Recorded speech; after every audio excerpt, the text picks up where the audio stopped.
How's it going, guys? It's me, PupusaJr, and welcome back to the channel. Hope you guys are having a great day. And today's video is a little bit more serious, and it's a bit of a hard topic for me to discuss, but it's May, and it's Mental Health Awareness Month, and so I thought I'd share a little bit about my experience with mental health issues, and hopefully it can help someone out there. So this week, I didn't upload anything, and I wanted to make this a main thing. This is a really serious topic for me, and I'm more than happy to discuss it with anyone. There will be a lot of cuts in the video, and that's because sometimes I had to stop talking. There's no script, and I'm just speaking from my heart and from past experience, and so I hope you guys don't mind that. The topic of mental health is really close to me simply because I suffer from PTSD. That's post-traumatic stress disorder, and I'll try to give a brief description of what that is in a bit, but I've been suffering with it for about 2 years, and at least that's when I was first diagnosed with it. So a lot of the symptoms that come with my PTSD include insomnia, which is probably one of the worst ones, hearing things, higher heart rate. I can hear voices, and usually it's voices of the past. I see things sometimes. I've had night terrors. I have anxiety. I get a lot of panic attacks. It's a lot to be able to, live with on a daily basis. And thankfully, things have died down a little bit. Fortunately, when there's less stress around me, I tend to be less prone to any panic attacks or any triggers.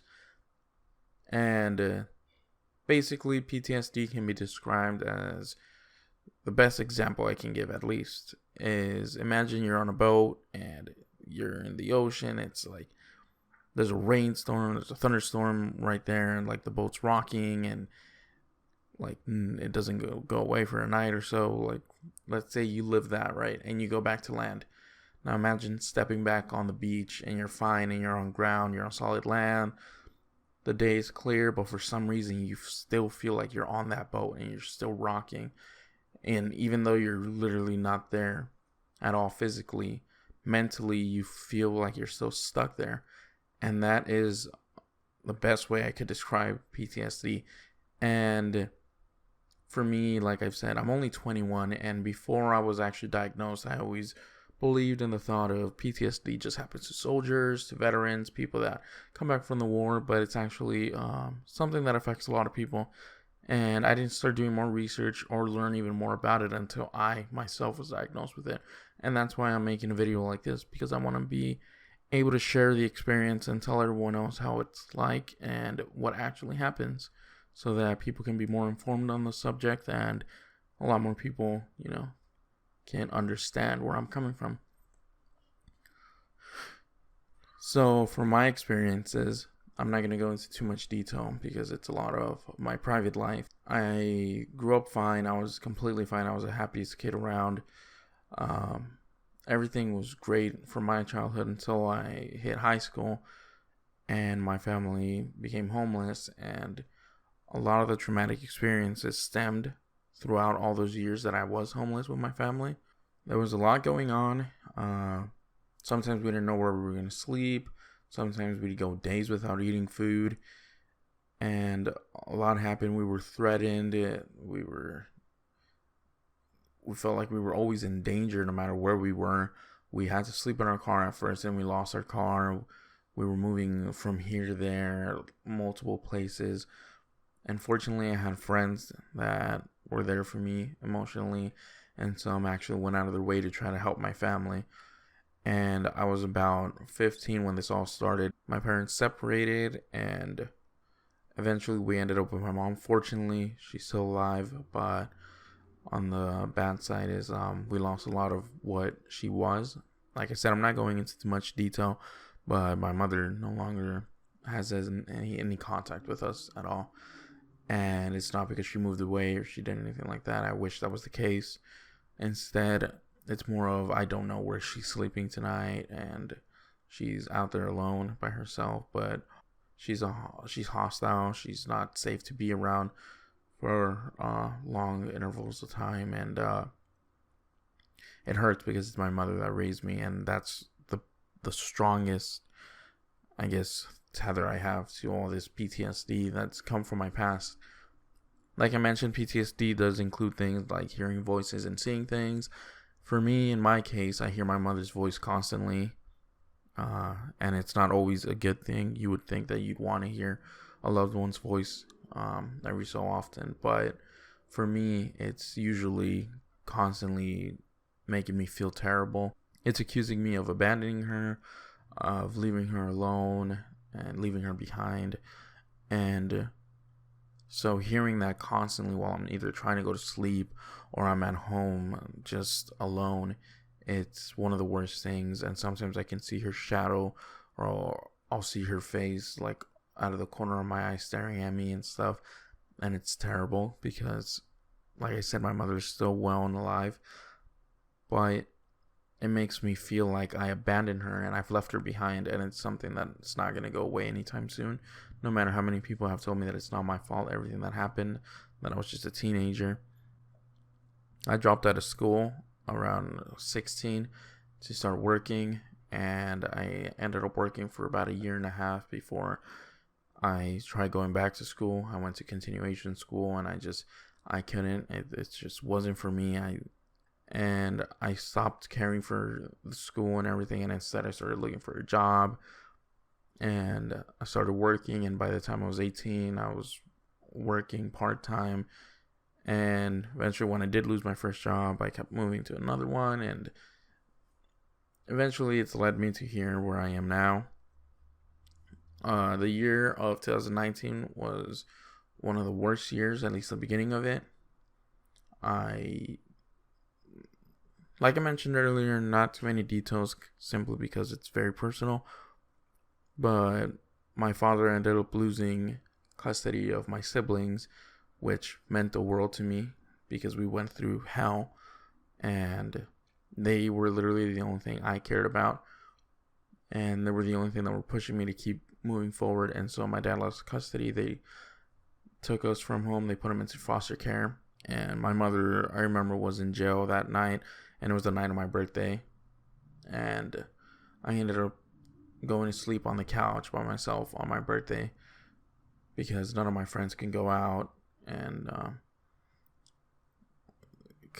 see me. And so that's how I spent my 19th birthday, which was the worst birthday of my life. And that was actually the first night that my PTSD triggered and I had an anxiety attack. And so I started seeing a therapist, and the therapist diagnosed me with it. She told me that it was common. I was showing all the symptoms. Ever since then, and I've had to start living with it. And things that trigger me include anything like sudden noises, being jump scared like at home. I could be playing a game and get jump scared and I'll be fine, but if someone comes from behind and grabs my shoulder or something like that, and I get scared, my heart rate shoots up and I go into full panic, like trying to like fight. Like I have to be able to control my actions because I will constantly become aggressive, and it's simply because I just remember everything that happened and my mind goes back into defensive mode, and I have to stop, take a breath. And it's happened multiple times where I've had a panic attack and I just lose all sense of morals and I just lose control of how I act. And I don't take medication for it simply because I've seen what drugs can do to people, and I don't want any of that in my life. And so over time I've learned to push through it, and for now, thankfully, it's been about 30 days since my last panic attack, and I haven't had any night terrors in the last 2 weeks. And like I said, I still constantly hear voices in my head or see things, and things do trigger me. There are a few certain things that will trigger my PTSD. I've been able to control it enough to the point where my heart will shoot up, I get all defensive, but I won't panic. I'll just sit there and wait for whatever's triggering me to go away, so I can calm myself back down. And all this, honestly, is thanks to my family. The stress has gone down immensely, and I really couldn't do it without them. And everything that I've accomplished so far is thanks to them. PTSD is, I've heard it said by others, and I agree with it, it's more of a disease. It completely takes over your mind. It can affect your entire way of living, and it's something that you can't escape because it's inside your mind. I don't like being around large groups of people, whether it's like 10 people, it's fine, a friend group, a small party at a home. But if it's anything bigger than that, I get so flustered. I seriously can't start thinking straight. I start breathing rapidly again. I just want others to know what it's like to be living with something like this, and that it doesn't just happen to war veterans, or it doesn't just, it's not a simple thing that you can just fix with drugs, or it'll go away with time. Like I said, there's just things that I suppress and I don't worry others about. But considering the month that it is and everyone going out of their way, I thought I'd make a video and tell you guys what it's like for me to live with this. And hopefully maybe this helped others understand what it's like and the things that can happen leading up to it and ways to help people. I seriously could not ask for anything more than people to be there for me. And whether it's physically or emotionally, if someone's checking up on me and asking me, hey, how are you? Or what are you doing? Like, you want to talk? Like, it makes the world of a difference, because it feels like you're not alone. And that is something that PTSD makes you feel like constantly, that you are alone and that you are in danger and that you can't be helped. But then people around you will change that. So I appreciate everyone that's been there for me, and anyone that's watched the video all the way through. I'd like to especially thank my family and friends. Every one of them have done their part and try to help me. And as I mentioned, mental illness isn't something that a lot of people talk about or like to be broad about, but I'm more than happy to share my experiences and the way I cope with things. And I hope you guys, like I mentioned, learned something from this. This is how I live. This is how I've lived for the last few years. And this is how I'm going to have to live with it for the rest of my life. And I'm not worried about it because I have my friends and family. But that's it.